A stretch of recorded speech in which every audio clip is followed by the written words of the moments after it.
Is everything all set? Does this come down a little bit more than you would like? That's probably okay. I probably should. I don't want to fiddle with it. I don't even want to read this thing. But you are not a tech person. Yeah.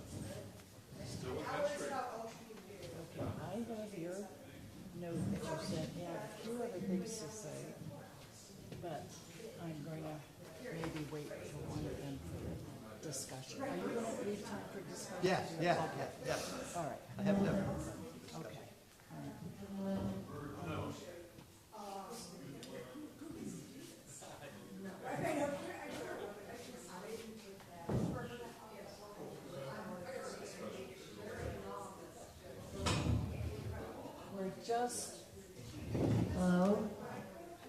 We're just shy of 1:30. We'll hold off just a minute for more people to wander in from lunch.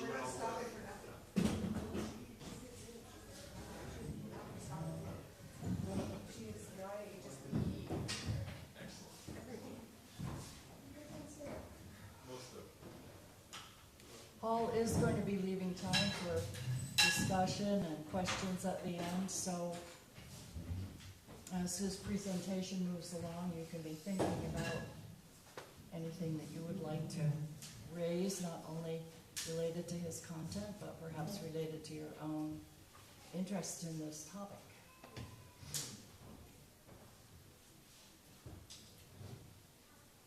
Okay, I think we'll start.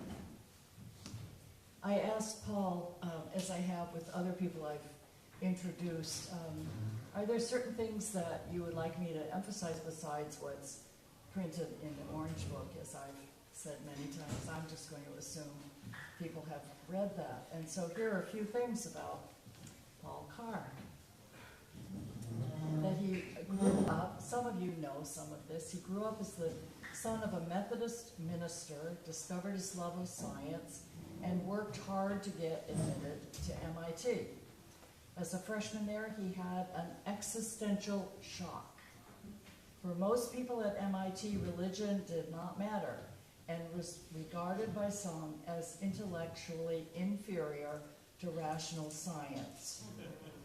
Paul, I'm going to share parenthetically that my first husband fell in that category. Big mistake. He was MIT also, wasn't he? Big mistake. So I wasn't alone. All right, moving on. This led to his resolve to relate his religious heritage to his love of science. After retiring from his branch chief position at the Air Force Research Laboratory in 1995, he became an active member of IRAS to fulfill his goal of relating religion and science. So that was 1995.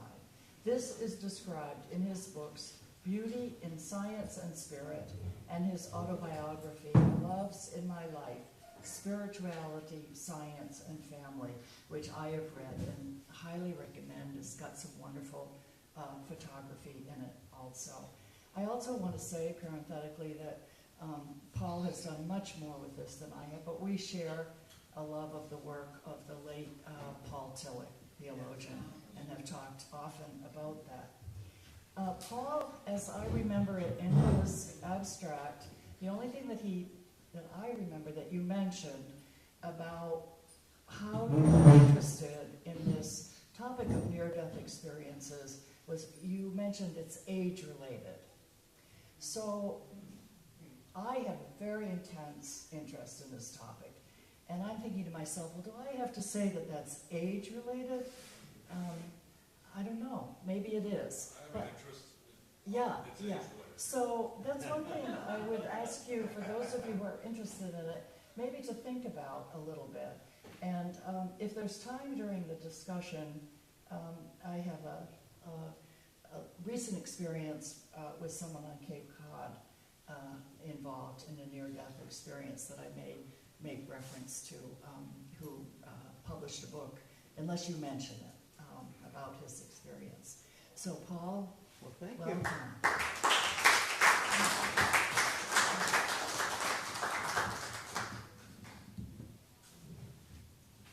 Well, thanks for coming. My first, let me just go back. I'll focus on my first interest I never knew about near-death experiences, to tell you the truth, till my wife gave me this book, Proof of Heaven by Evan Alexander, a neurosurgeon's journey to the afterlife. People familiar with that?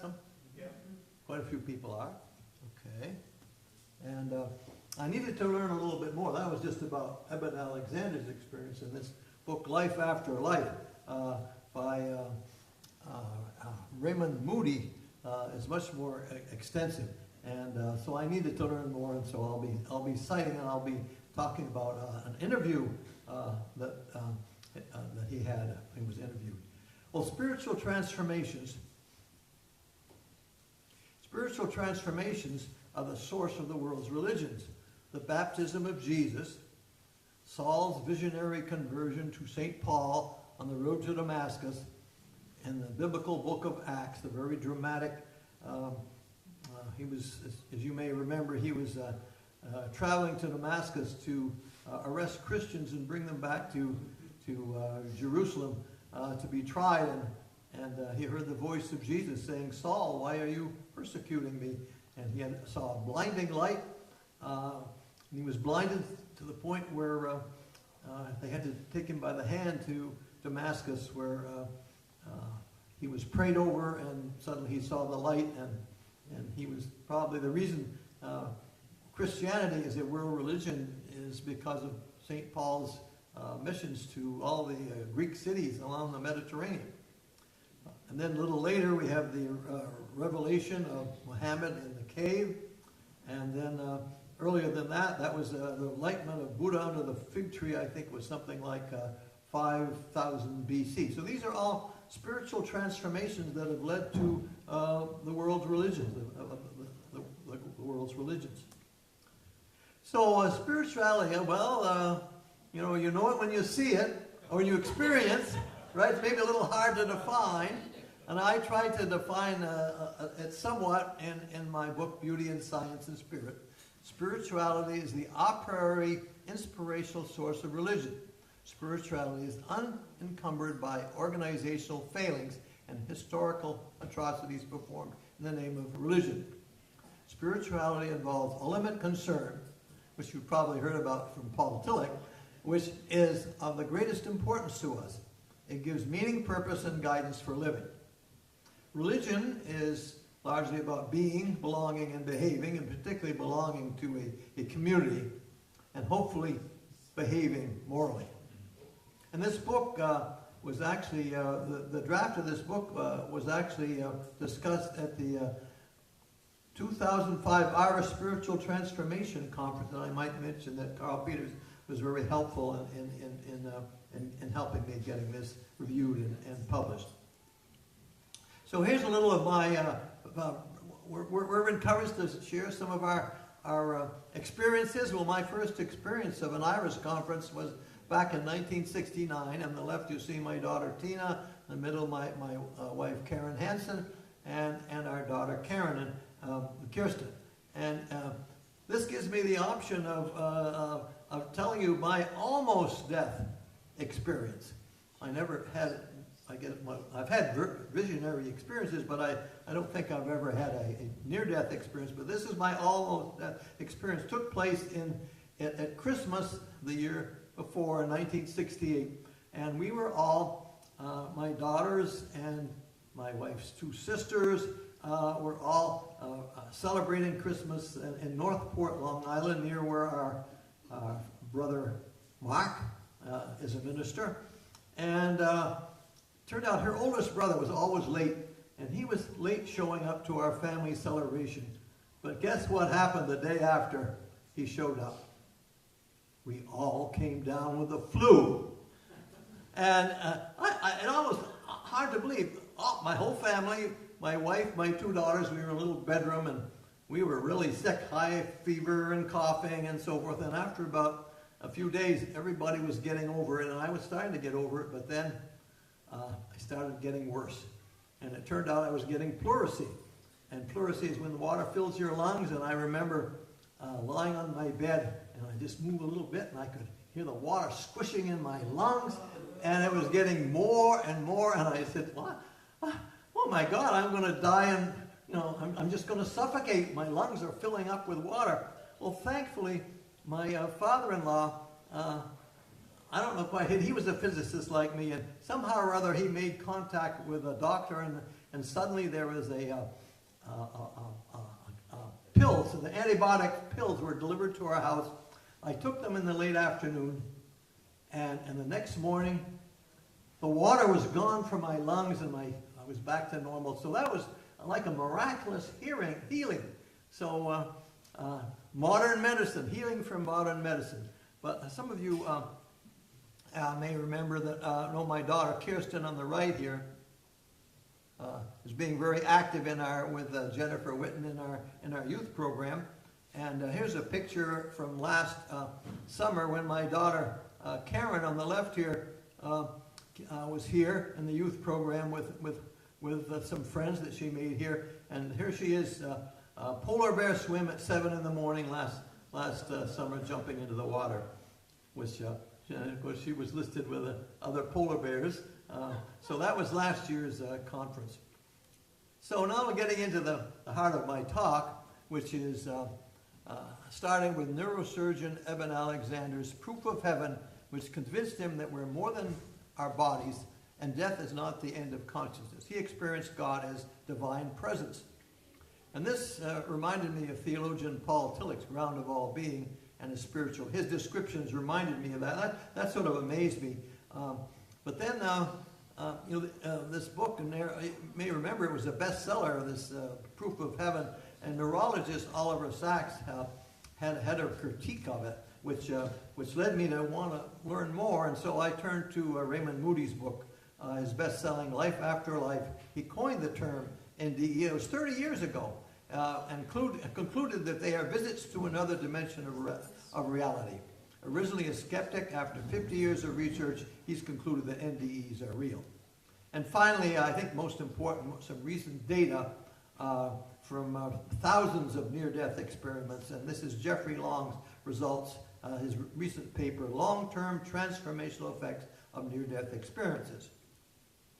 So here's Alexander's proof of heaven when she says the fall of 08, academic neurosurgeon Eben Alexander had a near-death experience. Before this, he thought he knew what had happened to the brain when people are near death.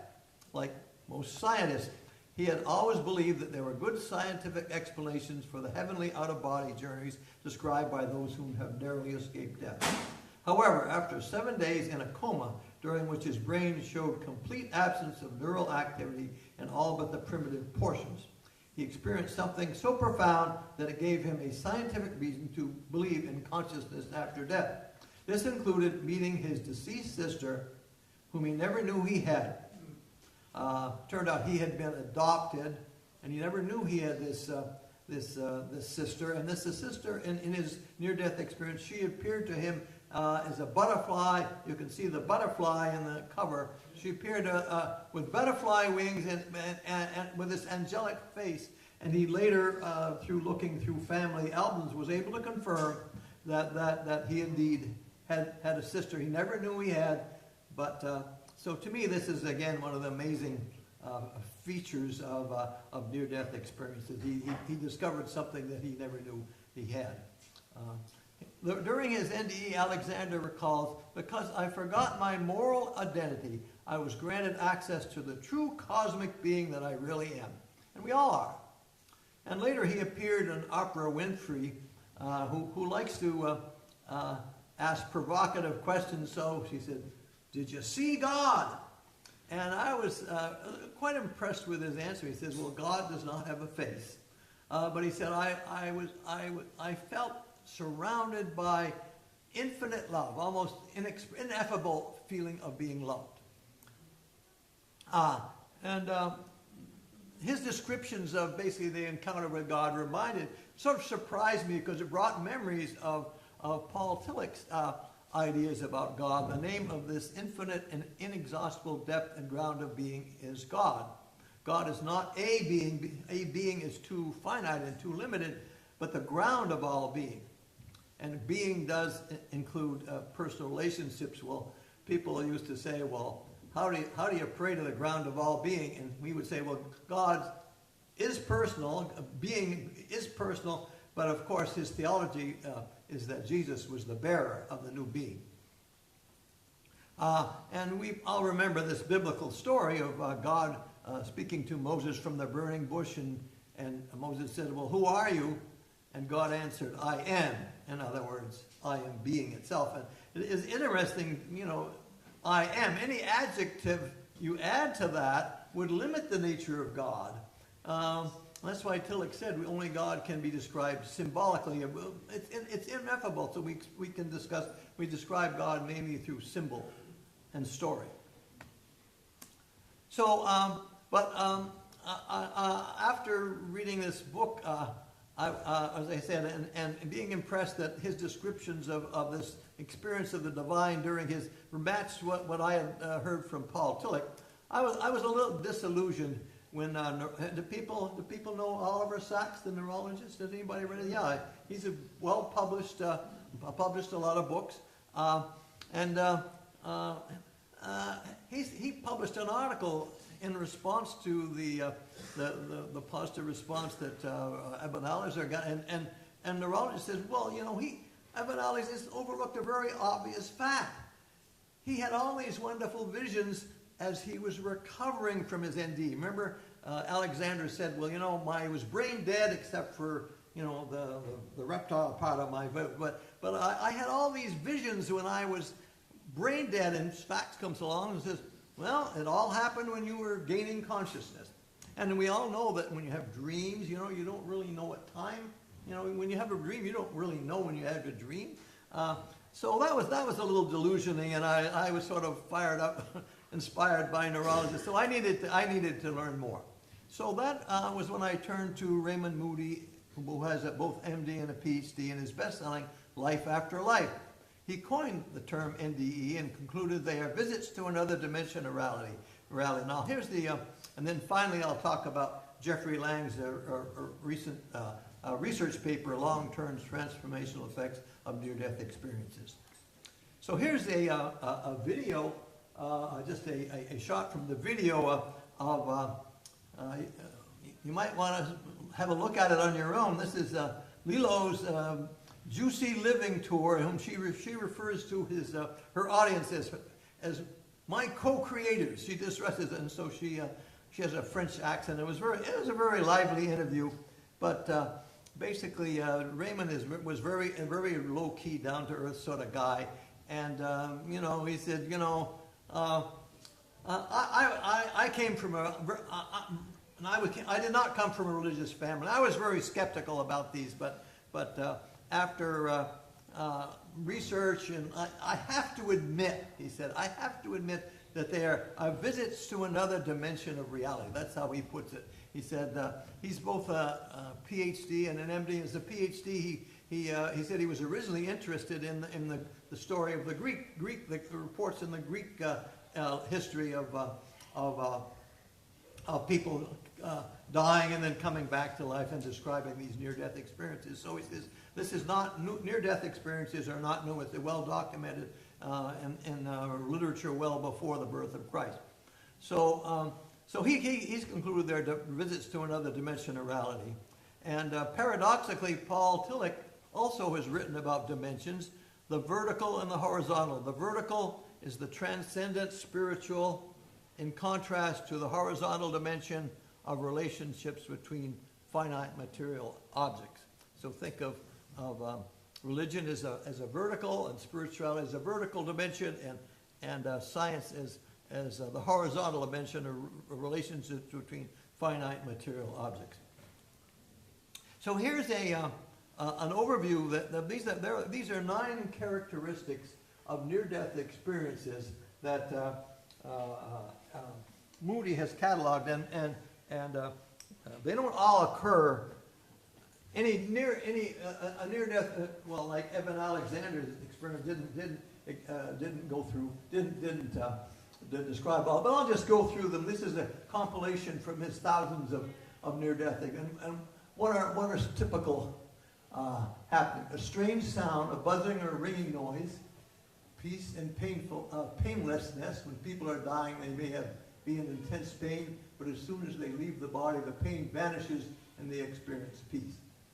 Out-of-body experience, which I'll go into a little more detail in a minute. Tunnel experience. The next experience is being drawn into darkness through a tunnel at extremely high speed until reaching a realm of radiant golden white light. Also, and they sometimes report feeling scared. They do not sense that they were in the way to hell, or they fell into it. So that's the tunnel experience, rising rapidly into heavens. Instead of a tunnel, some people report rising suddenly into the heavens, seeing the earth and the celestial sphere as they would be seen by astronauts in space. And it's interesting that the psychologist Jung had a near-death experience well before we had visions of the earth from the astronauts in space.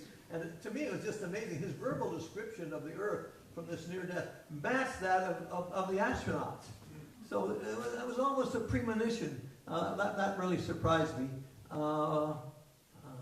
Let's see. A being of light, after meeting the people of light, the dying often meet a spiritual being whom some have identified as God, Jesus, or some religious figure. And apparently the net result is the people that are met when you have a near-death experience have already passed away. That seems to be a characteristic, sort of unusual characteristic. A life review. The being of life presents the dying with a panoramic view of everything they have ever done. And then the reluctance to return. A being of light sometimes tell the dying that they must return to life. And I've heard reports of a woman who had this experience, and she was in this inspired state, and she just wanted to stay there, wanted to go on and go up to heaven. And that was her feeling. But then she realized that she had children that needed her, and she said, well, I guess I'm going to have to go back to my former life. But she would have preferred to just stay and hopefully going up to heaven. And I must say, people like Ray Moody have most recently published books saying that our near-death experiences are proof of life after death. Oh, they like to use the term afterlife. So I don't know, does anyone want to share at this point? Maybe any of you had near-death experiences? Anybody would like to share? You had someone you'd like to share, Barbara? Would you like to? Yeah, does someone like to share at this point? Sure. Well, I wanted to talk about this with respect to spiritual transformation. One of our... Can you use the mic? Is there here's a mic that travels around. There we go. Turn it on. Thank you very much.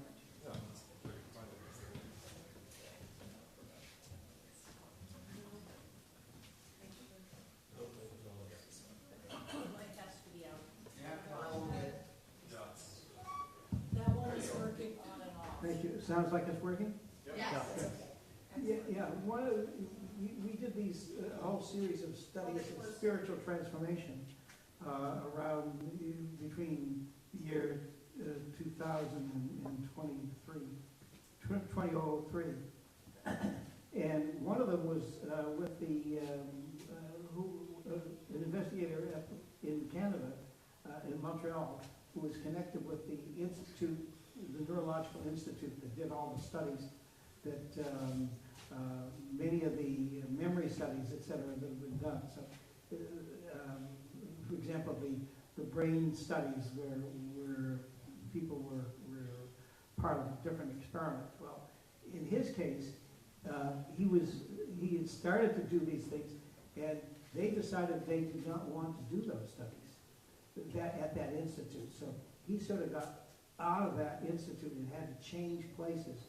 And honestly, the studies, the preliminary studies, were clear that there were plenty of people who had them, is what he was finding.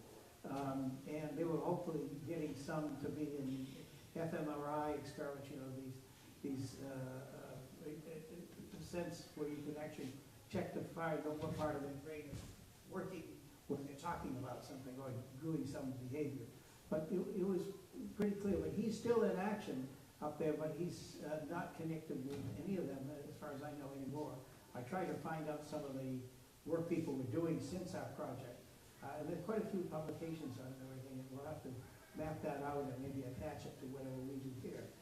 But the second thing is that I want to point out is, in the Jewish tradition, the traditional one, is you stay with the person who passed away. They are now dead as far as medical reasons. They're no longer living. But you're supposed to stay with them for at least a day or maybe even more, but definitely for a day. So you do not leave the body alone. You stay with them, and you continue. And the word is that you continue to talk to them. In other words, the whole idea is that because it is based apparently on people who then come back to life and heard the talk going on and all this sort of thing. And part of the out-of-body experience that people have is they're often floating above the body, if you will. They're not in their body, they're above it, and they're looking down on everything. Just apropos of the things you're talking about, the high levels, this is the low levels, in the same room but above them. And likewise, people, and the person from Montreal reported that those who passed away during surgery very often would look down upon their body and the team around them and recognize that they were being operated upon to try and bring them back to life, but they were living, but they were living above them. So Do you want to comment? There's something that you want to comment? Or anyone else? Well, speaking of this out-of-body experience, there's another report of a person who had the out-of-body experience, and their body went up to the roof of the hospital. And they said, oh, I saw, when they came back, they said, oh, I saw a white sneaker up there. And later it was checked, and there was a white sneaker on the roof of the hospital. I thought there was another report by a surgeon who's done thousands of brain operations, and he tells the story of a woman who was operated on for aneurysm. You know, an aneurysm, I just learned, is when you have a blood vessel in your brain that could break, and if it would break, you'd flood your brain with blood, and that would be a concussion. That would be really bad. So the way this operation occurred was that they had to stop the heart for about half an hour. You know, they needed about half an hour to do the operation. They had to stop the heart. They cooled the body down to around 50 degrees, and they had to drain, or at least he said we drained the blood from the brain. But they probably, well, I don't know how you would do that, but anyway, you couldn't have a lot of blood pressure in your brain, because when you did the operation, the blood would go all over the place. And the report was, this woman reported at her operation that she had a vision, again, with heart stopped, temperature of around 50 degrees Fahrenheit. She envisioned being in the operating room and observed the whole operation and told the surgeon afterward everything that he did. So that's an example, again, of these sort of amazing. They don't occur, and I'll go into that little more detail. Not everybody has these. Not everybody has these. And maybe now it's time for my next biograph, which the latest result from Jeffrey Long, MD, his investigations of 54,000 near-death experiences. And the overview, the Gallup poll says that about 5% of adults have them. Cannot predict who will have an ND and what the content will be. And the NDs happen to children and adults, physicians and scientists, clergy, religious and atheists. You never can tell who's going to have an NDE. Anyone can have an NDE, but what's a little surprising to me that only 10 to 20% of those near dying, these would be the people who would be revived from having their heart stopped, only 10 to 20% report having an NDE. Now, I had some insight into that. Maybe some people don't realize it or just don't want to talk about it. But I gave a talk similar to this a couple of weeks ago. And afterwards, a woman my age walked up to me and said, you know, I think I had an NDE. I was only about 4 years old. I was severely injured. And they took me to a hospital. And they put me in a crib, you know, a baby crib. I really didn't like that. I was too big to be in a crib. But she said, I had a vision again of being at the top, looking down in my crib, and hearing my parents down the hall talking with the doctor about my severe injury. So as they say, but this gets us into the report that again. This is I'm always impressed by published papers that have data. And so here's the data from Jeffrey Long, published in 2024. Jeffrey Long is a radiation oncologist and founder of the Near Death Experience Research Foundation, whose website, nderf.org, has validated more than 54,000 NDEs. And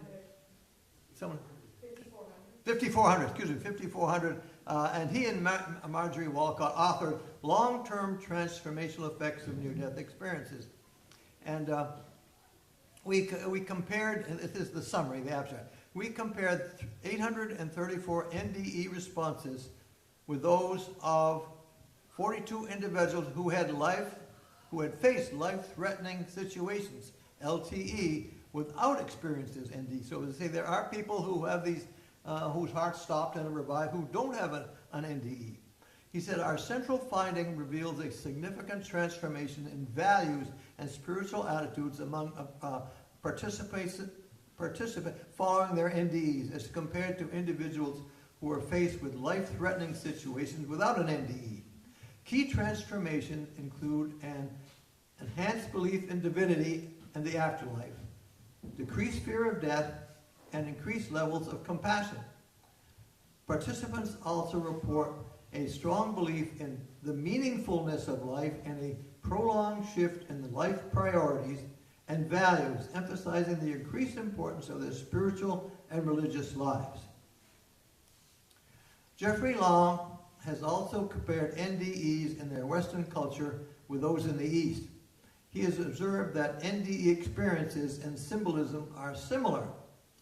This is consonant with the universal unconscious and the archetypes of Carl Jung, the renowned Swiss psychiatrist who had a profound NDE in 1944 during a heart attack. This reinforced his belief in the continuity of consciousness after death and the connection with the psyche and universal consciousness. It has also influenced his psychological theories and personal philosophies.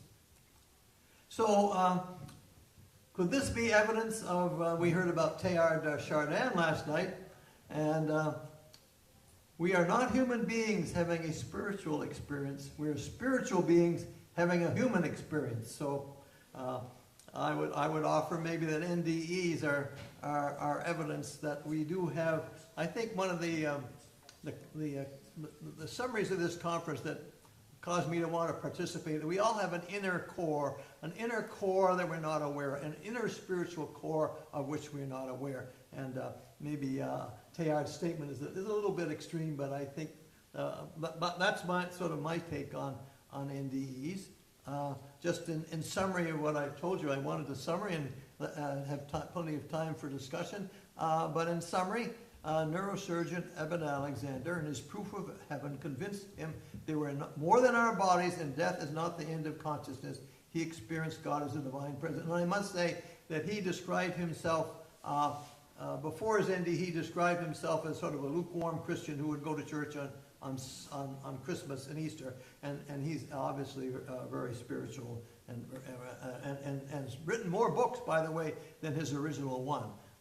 And then theologian Tillich's God is the ground of being and spiritual presence. They say his description of God brought to me. I was quite surprised because as Barbara said, I took Paul Tillich's Theology of Culture course when he was a university professor at MIT. That was around 1958, 1959. And I would ride my bicycle up from MIT up to Harvard Square and take his course. I was quite fascinated. The one personal conversation, by the way, that I had with him, it was at a youth group, and I don't remember what I asked him, but he told me he's a lot taller than I am. He's this big, husky guy, and with this thick German accent, and he said something. He said, it's impossible for our finite human minds to imagine an existence beyond space and time. As a young physics student, that really impressed me, and I followed up on him ever since. But in any case, like I told you, neurologist Oliver Sacks has at least a critique of Alexander's NDE. He said, well, you had this wonderful vision as you were recovering from your, and some people, some critiques say, well, it's due to oxygen deprivation. Well, you heard that woman who obviously her heart was stopped and no blood in her brain, and yet she had this, and her brain, yet she had an NDE. So, and by the way, getting on to Raymond Moody, also I say originally a skeptic, but has come around and actually written a number of books since his original life. His latest book, I think, his latest book, I believe, is called NDEs as Proof of the Afterlife, as he calls it. So he's been more convinced than his original book. And then I just gave you Jeffrey Long's long-term transformational of near-death experiences, which was exemplified by Eben Alexander. So getting back to Jeffrey Long's summary slide, only 10 to 20% of those who are nearly dying have these experiences. So I have other things that I would might like to talk about. But Barbara, you had something you wanted to share? Sure, yeah. Well, I don't want to take up time if you're No, I don't. not Well, I have finished. other things, but Okay. the complaint about this conference, we don't have enough time to talk. So Okay. let's have, if you want to talk, and you had some ideas. Well, just a couple of things. It was a long time ago I read Raymond Moody's book, but then I mentioned Andrew Davis's 2 books, 2 volumes.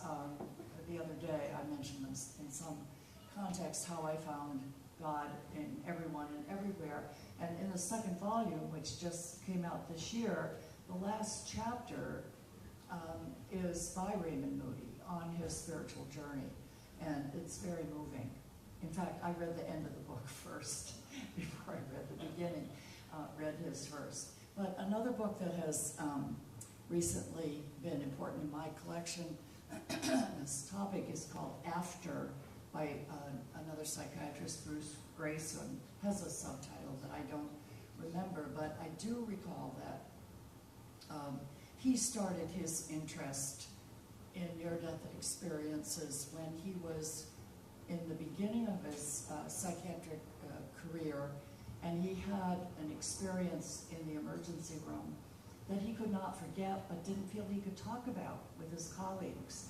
And it had to do with getting called to take care of a woman who was not, a young woman who was not conscious, who had tried to take her own life, and in the process of rushing, spilled spaghetti on his shirt or something like this. And so he interacted with her, and but she remained unconscious. And then she was saved, but in the aftermath, had a conversation or shared things that she knew about him that had not happened in her physical presence. His talking with another colleague down the hall, not in the room, but and her seeing the spaghetti on his shirt. But that's what sparked his interest. So kind of, he tells how behind the scenes he did this, he kind of did moonlighting, investigating near-death experiences before he did it out in the open, and then published this great, I think it's a great book. And the other thing I just wanted to share was, some of you might have heard of Sebastian Junger, the author, nonfiction writer, who is well known for his book, The Perfect Storm, about a famous shipwreck, etc. And he's also known as a war correspondent and has published books about his time in, I think, Afghanistan and so on. Well, he spends a lot of time on Cape Cod, where I live, specifically in Truro, where they have very bad cell service. This is a man in his 60s, and in 2021, he published a book called In My Time of Dying, about an experience he had, a near-death experience he had in 2020 in Truro, where what happened, he was in great health, very athletic, and had what in retrospect was an aneurysm in a remote pancreatic artery. And so he, because of his good health, he survived the ambulance trip, bleeding out from Truro to Hyannis Cape Cod Hospital, which is a community hospital. And I have met one of the ER doctors who he was technically dead. And they found the source of the bleeding and they brought him back. But his story in his book is that the person he saw while he was technically dead was his father, who had a whole dialogue with him. And the significance was that his father was a scientist who had no interest in thinking about spirituality and so on. So his book centers on that, and he hasn't figured out the meaning of any of it. But then he gave a talk about a month ago locally, and I went to it. It was open to the public. And it was just, you couldn't get a seat. There were that many people. There were 300 people there. And he told his story, and at the end of it, he was trying to convey where he ended up as the result of it. And he reflected on the process of dying, often being painful and not easy, but that's the way it should be from an evolutionary point of view, that we need to survive. He said, but there is one thing he's definitely sure of, and that is that being dead is not boring. Yeah, do you want to comment, Andrew? I'm not sure if this is working here, but I'll project a little bit. Yeah, thanks. I mean, it's such an interesting discussion. And I do recommend Raymond Moody's chapter. The book series she mentioned is just it's an anthology of spiritual memoirs. Each chapter is a different leader out there who's essentially telling their spiritual story. But my interest in this whole discussion goes back to being a student at Claremont. I was a teaching assistant. Use your, Yeah.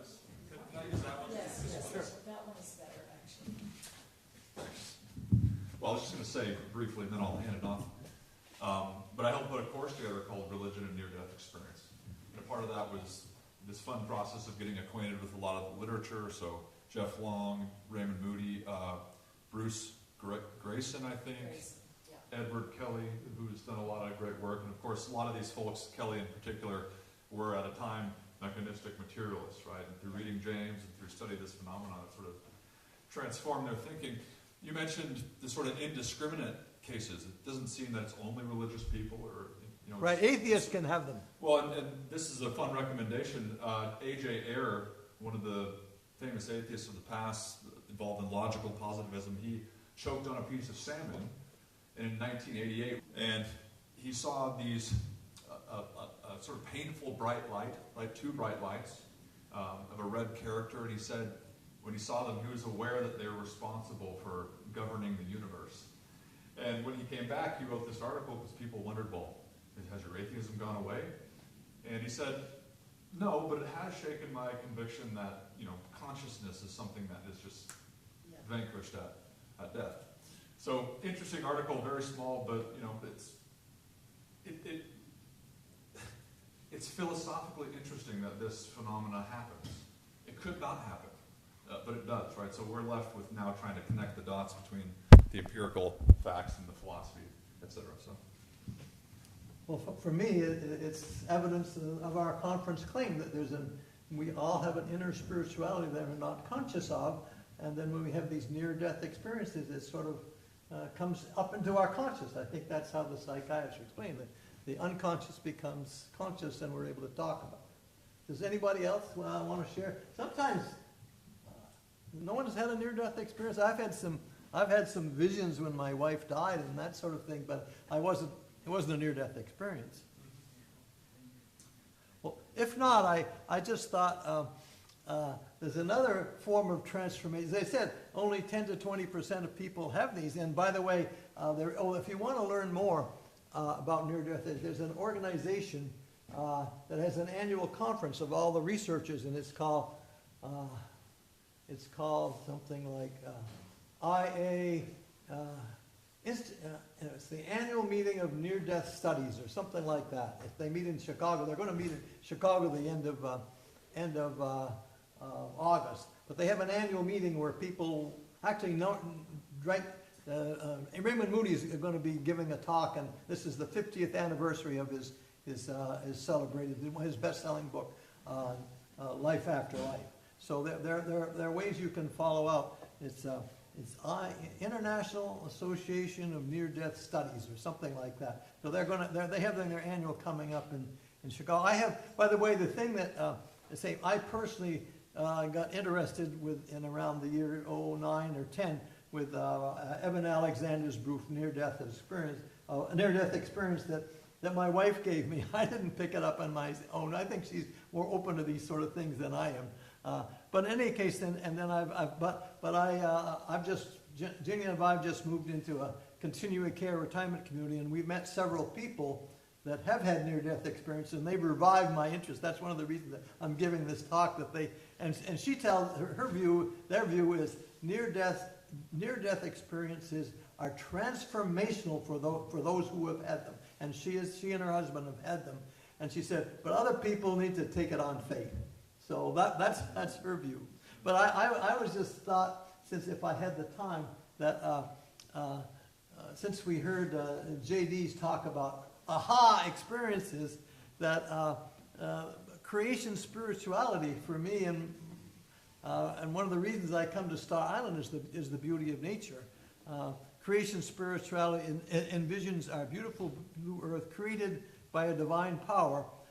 Everything is experienced so to me this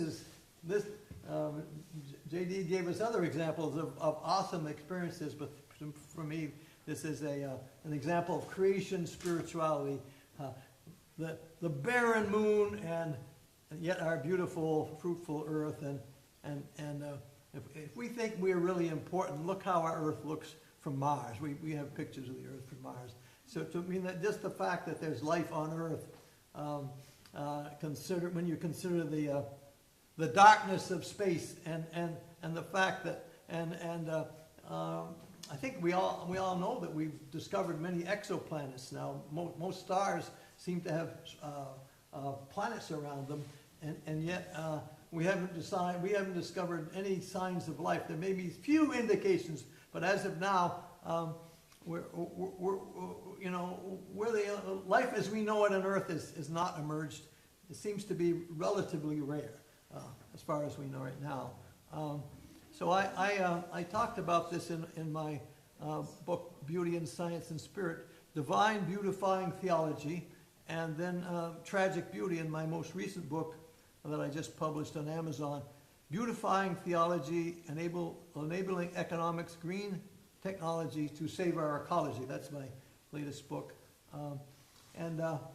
This is a quote from Meister Eckhart. By the way, Meister Eckhart also believed that God was the ground of all being. I thought maybe Tillich, that was the original Paul Tillich, but it goes back to Meister Eckhart, who lived, as you can see, from 1960 to 1327. And this is what he said: "This is salvation, when we marvel at the beauty of created things and praise the beautiful providence of their Creator." And this to me these are transformational experiences that we can all have. And by the way, the people who have these near-death experiences, or the experts like Ray Newman, say it's not, if you want to have a NDE, it's not recommended that you commit suicide. Just enjoy the beauty of nature. It's a lot safer. Here's another quote by Phil Hefner, whom many of us remember here being on Star Island, and former editor of Zygon, who passed away in the last year or so. "The thirst for beauty that permeates our lives is an opening for transcendence." Theologian Phil Hefner. So some of you may remember him, and how Michael Roos would tease him a little bit. Do you remember? I don't know if you remember those conversations, but Michael was also had a sort of a dry sense of humor, if those who remember him, and we would have some interesting back and forth between Phil, who was a Lutheran theologian, but this is what he wrote The Thirst for, he wrote the foreword to my book, Beauty in Science and Spirit. But this, to me, this statement, it was actually my reason for getting into science. That's why I resonated with this. If nature weren't beautiful, it wouldn't be worth knowing. And I took this picture. This is my own photograph of this butterfly on the cover of my book. And I experienced beauty in both science and religion. That's the main theme of my book. But here's another statement about beauty in my book. Whatever those who have never had a butterfly may say, beauty that rejoices and humbles, beauty remote from all that is meant by words like random or purposeless, a utilitarian and materialist beauty in its impact akin to an authentic encounter with God. And for me, this is my photograph of a Florida sunset with the mangrove trees on the left here. Beautiful, peaceful scene. This is what I wrote about it: is beauty in the eye of the beholder or an experience or a spiritual experience. I've tried to define beauty in my book as sort of a dance between our subjective experiences, like seeing a sunset, and the objective reality of science and that are expressed in mathematical relations. So people often say, people often would say, oh, beauty's in the eye of the beholder. It's very subjective. But my response is that without divinely created beauty, nature becomes an object, may be ravaged. For example, the Canadian tar sands can be beautiful in the eyes of its owner because it is a source of black gold. And you've probably heard the expression, that it's hard to make a person understand something when his paycheck depends on his not understanding. So here's an example of, obviously the people that, here's the Canadian tar sands, here's the Boreal forest, and this is what it looks like as we scrape off tar sands, which has to be heated to get the oil out. And another sunset photo in Florida. And let us re-envision beauty to transform our relationship with life on earth. Science is based on respect for nature's laws. Spirituality engenders radiance, reverence for, and the consecration of nature, created, sustained, and redeemed by a divine power. I love beauty. Blue is my favorite color, and I really love this photograph. But can anyone sense a tragic beauty in this photograph? What's the tragic beauty? Melting. The melting. That's right. The melting of the ice. And here's another example of those melting glaciers on Greenland. You see that reflecting snow, when the sunlight falls on the snow, it gets reflected back in space, but when it hits the open water or rocks, it gets mostly absorbed. So the more ice that melts, the more it opens up the water, and you get an exponential increase in the melting. You get expedited, and that's why our North Pole or Arctic is melting so rapidly. So the good news, to me, and Tillich talked about ambiguities of life. The tragedy is that the good news is fossil fuel energy gives us 100 energy slaves that increase our standard of living. We all have, it takes about 100 watts of food calories to keep us alive, and about 10% of it, 20% of it goes to our brain. But the reason that many of you are here, because you took an airplane, which is powered by fossil fuels to get here. And has increased our standard of living, but on the other hand, the bad news is that carbon dioxide from burning fossil fuels are warming our planet via the greenhouse effect. And dry areas are getting drier, more droughts and forest fires. Wet areas are getting wetter, and our atmosphere holds more water at higher temperatures. And when it rains, there's more of it. Here's an increase in this is an increase in the billion-dollar disasters since 1980, and since you can see from 1980 until recently, there weren't that many, but since the year around 2000, you can see a rapid increase in billion-dollar disasters, and insurance rates are going up and so forth. So I think my time is running out, so I'll just... Well, do you want to see if anybody has anything about related to near-death experiences that they'd like to comment on or share? Yeah, want to go back to that? Yeah. Could I just make one more? Yeah. Yeah. Well, thanks. We have about 5 minutes if anybody has something. Thanks, Paul. There was a few books that I had displayed in my talk on this topic, and just if you're interested, David Ray Griffin has an early book in the 90s, Parapsychology, Philosophy, and Spirituality, subtitled Postmodern Exploration, which is really thorough and interesting philosophical basis to this whole phenomenon. One thing he suggests is that the survival of death might be an evolutionary achievement that happens at a certain point in the evolution of consciousness. Now, some people don't like that because he suggests, well, maybe your pets may not be there with you, which, how boring would that be? But he suggests that the moment in our history when we first raised the question as to whether or not we would survive is actually the moment we achieved it. And it's interesting to think about an evolutionary conception. Yeah, I have one other thought that just occurred to me, that when I went to this presentation by Sebastian Junger, it was in a local church setting in the afternoon,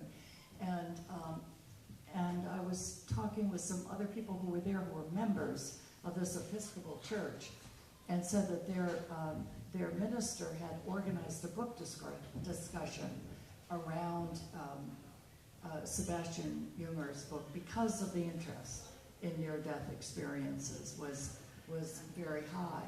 And I think part of the reason for that is it's something we've experienced here this week, that the reluctance to share spiritual experiences is perhaps in the same category as exploring questions like near-death experiences, whether it has been your own or whether it's somebody that you know. And that made me think about a relative in my family, a cousin in the next generation.